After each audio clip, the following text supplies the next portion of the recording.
मैंने तेरा नाम दिल रख दिया, मैंने तेरा नाम ফুটপাতে বসে চা दिल খায়, रख दिया। এমন নোংরা একটা জায়গায় বসে ওরা জামা কাপড় পরা লোকজনের সাথে আড্ডা দিচ্ছে। আমার হাজবেন্ড এমন করে, আর সহ্য করবো এগুলো আমি। শান্ত, তোমার সাথে একটু কথা আছে, দেখে আসবে? তুমি কি আজকাল ফুটপাতের মতো নোংরা জায়গাতে বসে আড্ডা দেওয়া শুরু করেছো? আজকাল না তো, তো বহু আগে থেকেই, পুজো হওয়ার পর থেকেই। একটা কাজ করুন, আজকে আমাদের বেডরুমে যাওয়ার আগে বাইরের ওই ওয়াশরুমটাতে গিয়ে এই কাপড় চোপড় গুলো ছাড়বে, ভালো করে একটা শাওয়ার নেবে, তারপর এসো। ওকে। সত্যি কথা বলতে তোমার এইসব জিনিস না আমার সহ্য হচ্ছে না। আমি বেটার ওই পাশের বেডরুমে ঘুমাবো আজকে থেকে। আর ওই বেডের বিছানা তো শক্ত, ওখানে আমি ঘুমাবো না, তুমি তোমার রুমে ঘুমায়। একটা পার্টিতে যাচ্ছি, ফিরতে দেরি হবে। থ্যাংক ইউ সো মাচ, আপনি আপনার সুন্দর পার্টিতে আমাকে ইনভাইট করেছেন। I am really glad. আপনার সাহেবকে দেখছিলেন?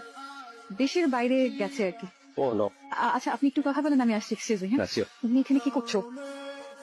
এটা আমার পার্টি, এখানে প্লিজ আমাকে তো করো না এদের মাঝখানে। আর কি পরে এসেছো, মানে এই অবস্থায় এই ধরনের পার্টি? এটা দেখো আমার বিজনেসের জায়গা, প্লিজ তুমি এখন চলে যাও, এই মুহূর্তে চলে যাও। প্লিজ আসুন। আমি সিরিয়াসলি বিশ্বাস করতে পারছি না। তিনি হচ্ছেন মিস্টার শাহরিয়ার শান্ত, একজন বিখ্যাত চিত্রশিল্পী। আমি প্যারিসে একজন বিখ্যাত চিত্রশিল্পীর কাছে ওনার নাম শুনেছি। ওনার কাছে শান্ত সাহেবের অনেকগুলো আঁকা ছবি আছে। শান্ত সাহেব কিন্তু একজন ভালো মানের ইন্টেরিয়র ডিজাইনার, এমন অনেক বড় বড় প্রতিষ্ঠানের কাজ ছেড়ে দিয়েছে। আর যে জায়গায় দেখা যাচ্ছে অন্যান্য কোম্পানিগুলো হা করে তাকিয়ে থাকে ওই সমস্ত কোম্পানির কাজগুলি করার জন্য, আর উনি কিন্তু সব পার্টিতে যান না।